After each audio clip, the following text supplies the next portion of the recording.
So did you watch the debate last night? Any of you guys watch it? Did you watch that fiasco?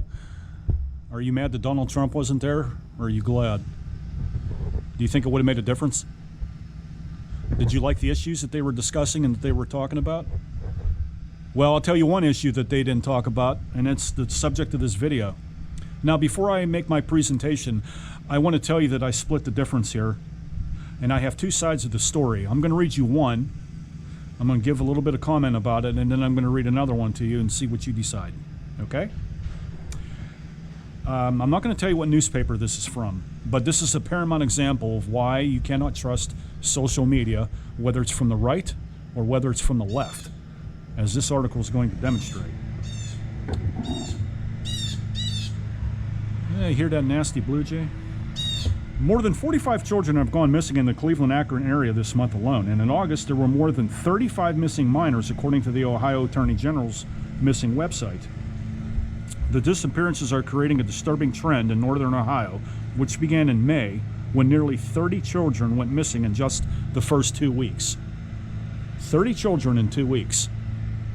Officials at the time called it an extraordinary surge in disappearances. You think? Ohio Attorney General Dave Yost, I think I'm pronouncing that correctly, he repeated on Monday that the number of missing children is alarming, though he claimed the figure may be inflated due to inconsistencies in updating reports, which the Cleveland police have admitted to in the past. This article was published 2 days ago, by the way. It's very recent. I'm going to leave a comment or a link below this so you can read it yourself. Yes, of course we're worried about that, he told Channel 5 News in Cleveland. Now what we know is we took behind the numbers. Some of these represent repeated runaways, and local police have talked about that. He added that the data for runaway cases, abductions, sex trafficking is not always entered correctly as the state deals with a police staffing shortage. All of these things have localized reporting problems that, again, are a function of local conditions, Yost said. Now, they have some missing children photos in this article. They are minors, and I will not reveal their names because they are minors. You will see them for yourself if you wish to read the article. We do our best to encourage compliance and improve assistance to remove barriers, but at the end of the day, we have only to rely on our local partners that we don't control. I'm fearful of all kinds of things that fall through the cracks that include missing children. I rely on the tenacity of a worried parent more than I do a harried bureaucrat whose job it is to put data into a computer. Already they're pointing fingers at each other, of course. Nobody wants to take responsibility, especially elected officials, right? But John Majoy, president of the Cleveland Missing and the Police, chief of Newburgh Heights, previously sounded the alarm on this surge in missing children. So they had a whistleblower. Imagine that. For some reason, in 2023, we've seen a lot more than we normally see, which is troubling in part because we don't know what's going on with some of these kids. Whether they're being trafficked or whether they're being involved in gang activity or drugs. He told Fox News back in May, adding that he has not seen such high numbers of missing kids in his 33-year career. But here's some food for thought. All of these kids must be involved in some very bad, dark activity. Heaven forbid they should be abducted, right? I mean, really. Sounds like it's more of their own volition.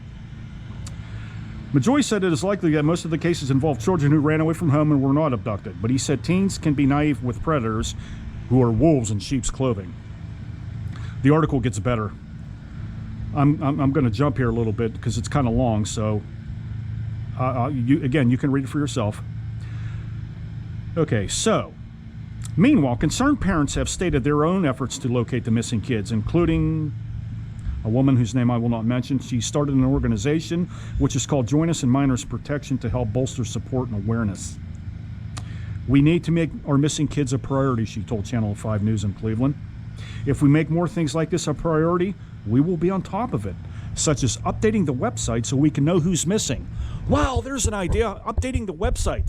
There's 1,000 kids allegedly missing in Cleveland, and God forbid somebody forgot to update the website. Really? Wow. Okay. I'm not making this up. You can read it for yourself. This is our community, and we want to know what's going on in our community and with our children. Okay. This article was published in the New York Post. a right-wing newspaper.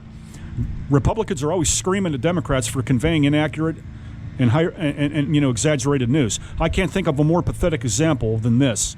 If all of this is untrue, but even if part of it is untrue, and the New York Post knew this because they have sources, and if they knew this and they still publish this, shame on them. Now, here's a retort. This is from WKYC News website in Cleveland, and the title of the article is 3 News Investigates Verifying Viral Headlines Stating That 1,000 Kids Are Missing in Cleveland. So you might have seen the widespread news headlines this week about a high number of kids reported missing in Cleveland and across the state. The story has even been picked up by a number of international news outlets like Britain's The Sun and Mirror newspapers. Now, for those of you who don't know what them newspapers are about, it's equivalent to the National Enquirer here in the United States. They're just 99% bullshit.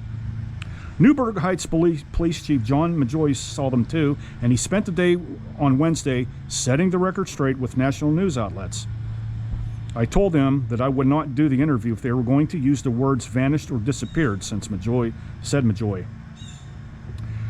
Majoy serves as president of Cleveland Missing, which is a nonprofit center in Cleveland that was confounded by Gina DeYusu, I don't know how to pronounce her name, and who survived a decade-long captivity along with Amanda Berry and Michelle Knight. Oh, you know what? I think that's those ones that were locked up in that house, I think. So I don't want to accuse anyone of being untrue, he quotes, but I think that they are being more sensationalized than what is needed, who fears that the reports are harmful by causing undue panic. They're really kind of putting Cleveland in a bad light, almost like the missing children capital of the world or something. But you have to understand that in a population of 375,000 people, if you compare that to other cities, the number is not all that skewed as to other cities. Well, isn't that a jump for joy? Well, look, here's the thing. If you can show me another city in the United States of America that has had 1,000 kids missing since this year, show it to me. I want all the newspapers in this country to just print an article and show me that that's the case in New York, that that's the case here in Pittsburgh, that that's the case in Los Angeles, that that's the case in Chicago. Very high crime rated cities. Is that the case in Detroit? Is that the case in Miami? The website lists children in Ohio who are currently reported missing. It's important to note that the number fluctuates hour by hour as reporting agencies input new information. Okay, I'm not going to read anymore. I'm going to leave a link for this too so you can read it. Because you folks in Cleveland, I want to address you right now before I forget. I don't think that anything that I'm reading here is 100% accurate. But I'm going to split the difference again, okay? Let's just say that there are 300 children missing in Cleveland since the beginning of this year. That's 300 kids, okay? That's alarming. What's even more pathetic is I can remember a time, I'm jumping all over the place here, but I can remember a time when everybody was screaming, not everybody, but a lot of people, white and black, were screaming to defund the police. And you found out that that was a bad idea. You found out that your cities are being burned to the ground because there's not enough police, because so many police officers have resigned since all this crap started going down and there was this big war against anti-police. And now look at your cities. Look at this article that I've just revealed to you. Last night on that stage in the Republican debate, we didn't say anything about our kids. We're more worried about what Donald Trump's doing and we're more worried about what Joe Biden's doing. And nobody's protecting our children. Look at this. Look at this neighborhood that I live in. Look all around you here. Look at all these big, beautiful homes. Ladies and gentlemen, let me tell you something. When you see something, you say something. When you see a strange car in your neighborhood, and you've never seen that car before, and that person or persons have been sitting in that car for over an hour or a couple hours, you go and confront them. You take it in your hands and say, hey, is there something I can help you with? Are you lost? Do you need some help? And if you don't want to do that, then call the police. Get somebody involved to investigate that person. All it takes is a phone call or an action on your own volition, and we can eradicate a lot of the missing and exploited children that we have in this country. We need to make it a priority. You damn right we need to make it a priority to protect our kids. We certainly have our incentives in protecting our own selves and our own reputations, our own media outlets, our own Republican and Democrat parties. What about our kids? Even if there's only 100 kids missing since the beginning of this year, even if there's only 50 kids missing since the beginning of this year, that's a lot. That's a lot for one area. And it's totally unacceptable. There's no way in holy hell that should be the case. We have solutions allegedly for everything else that's wrong in this country, and we can't even protect our kids. Even if they are 16, 17 years old, a lot of them are runaways. We can't straighten out our problems at home because the police aren't going to do that for you. Politicians aren't going to do that for you. You got to do that. And if you don't believe me, then just continue to ignore this, and you're going to see results like this, which, if you can call them that, and you're going to see articles like this in your newspapers. And should we just put this under a rug, or should we just update it in the computer?